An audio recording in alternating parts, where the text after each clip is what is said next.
running red lights straight through signs. And I'm a mess you could scribble. Just never count me out, keep it simple. I'm swimming all over again. You think you can disappear from me? Watch me. The rain struck the window pane like fingers begging to be let inside. I moved quickly around the small apartment, my new hiding place in a forgotten corner of the city. New locks. No friends. No traces. I had blocked him from everything. My phone, socials, even changed my bank. It was supposed to give me peace. But peace was it. Every creak of the floorboards, every shadow at night, every time a stranger looked at me twice, I felt his eyes, like he had himself into my soul. Jimin. The name felt like the who once whispered sweet nothings, who once held me like I was the most precious thing in the world, and then tightened his grip until it. I sat on the couch, clutching my knees. The silence was deceptive. The calm before a storm. I never should have stayed that long. I never should have loved him. It had been 3 weeks. I didn't post. Didn't tell anyone where I was. The landlord didn't even ask questions. Just took the cash. That was part of the appeal. A nameless tenant in a faceless building. Until the knock. Knock. Knock. Knock. 3 slow, deliberate taps. I didn't move. My breath caught in my. Then the doorknob twisted. My heart. No one should know where I lived. No one. I grabbed the. From under the pillow. Quietly, barefoot, I moved toward the door. But it didn't open. It was locked. I looked through the peephole. Empty hallway. I waited 5 full minutes before sliding back to the floor, fingers trembling. But I didn't notice the small slip of paper that had been slid under the door. Not until hours later. Found you. I didn't sleep that night. Or the next. By day 4 I had packed what little I had into a bag. I was leaving again. I didn't care where. I just needed to disappear. Faster this time. Farther. But as I stepped into the hallway, he was there. Leaning against the wall across from my door, dressed in all black, hands in his pockets like this was casual. Jimin. The man I had once. Under moonlight. The man whose hands had once trailed my spine like a love song. The man who had nearly broken me. You look tired, Angel. His voice was deeper than I remembered. Colder. Running doesn't suit you. I dropped my bag. Don't come near me. I warned you. He pushed off the wall, each step deliberate. You think you can do this to me? Like I'm something disposable? Like a number? I backed into the door. For the keys. Jimin, I swear, if you me. He was in front of me before I could finish. He didn't. Me. Not yet. He leaned down, eyes gleaming with something dark. Obsessive. Why do you keep trying to make me the villain, when I'm the only one in this world that ever really loved you? The door opened like it was paper. He didn't need a key. He already owned. I tried to run. He grabbed my wrist. But he didn't flinch. He, under the couch, not, but firm, like a master reclaiming his lost. You're going to listen to me now. Let me go. No, not until you understand what you did. His eyes flickered with something broken. You left me, you blocked me, you erased me like I was some mistake, and I'm just supposed to sit back and accept that? You are a mistake. He flinched like him. For a moment, silence. A pregnant pause. Then his voice, softer, scarier. Say that again. I opened my mouth, but nothing came out. Not because I didn't want to, because I was afraid of what he'd do next. You think you know obsession? He murmured, walking toward me. You haven't seen anything. I breathe you. I wake up thinking about you. I've gone through cities looking for you. And you still think you can leave me? Tears slid down my cheek. You're No, He, in front of me. I'm in love. He never left. He didn't let me leave either. He took my phone, my keys, changed the locks, sat on the bed while I cried myself to sleep, cooked meals, watched me, protected me from the outside world, while keeping me. You don't have to love me back. He said one night, stroking my hair like I was some. But you're never leaving again. I stopped talking to him for 3 days. He didn't care. On the 4th, he brought me roses. Do you remember the first time I gave you flowers? I didn't answer. You were wearing that red scarf. I told you you looked like a sunset. I looked up. that was the day you followed me home. He smiled.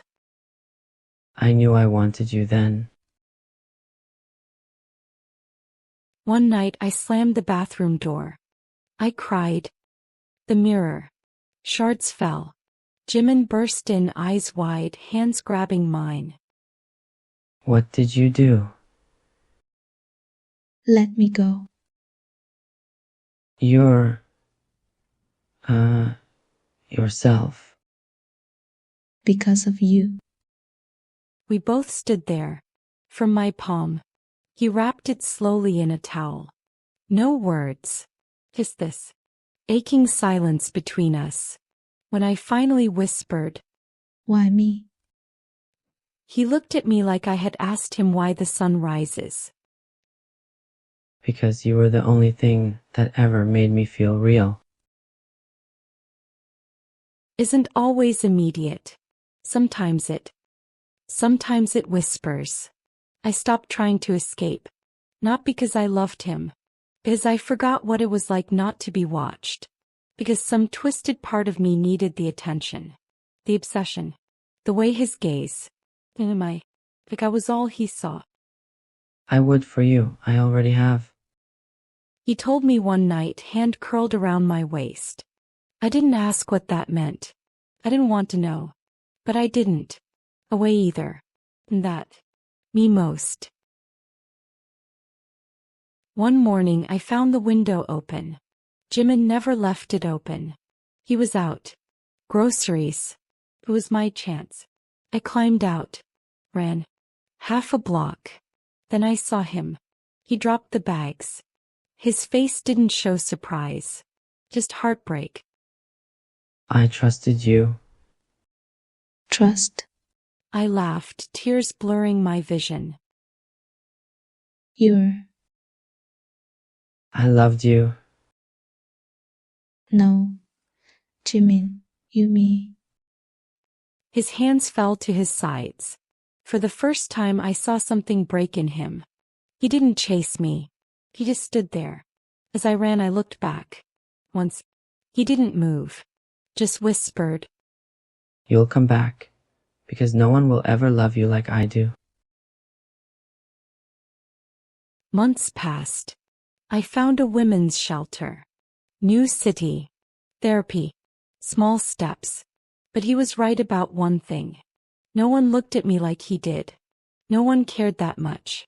No one made me feel like the center of someone's world. Even if it was a twisted one. I hated myself for missing it. For missing him. And on the darkest night, I returned. Back to that little apartment he'd set up for us. I knocked. He opened the door. He didn't smile. He didn't speak. He just pulled me into his arms. Held me like something. Unbroken. I told you. I know. You're home now. The days after my return were quiet. Jimin didn't speak much. He didn't. Me unless I reached first. His obsession had. Into something gentler, something. Almost like he was afraid I'd vanish again. One night I found him sitting on the floor beside the bed, head in his hands. I sat beside him. You're yourself. Shouldn't I? His voice cracked. I became everything you feared. I don't know what I am without you, but I also know I you.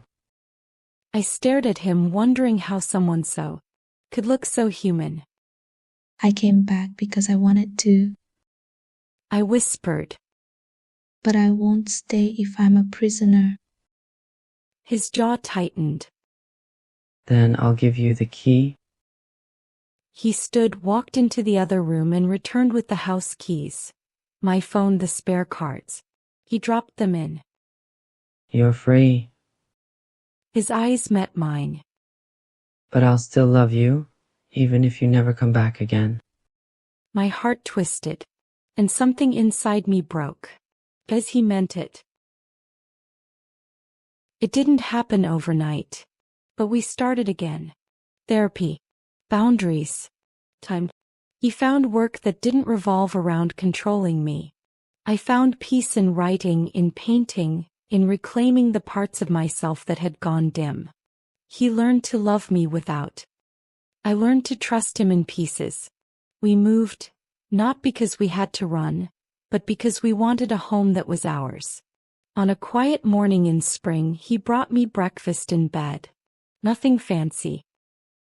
Toast and 2 sweet coffee. This is... I joked. He smirked. Made with love. I looked at him, really looked. His eyes weren't haunted anymore. Just tired. Warm. Patient.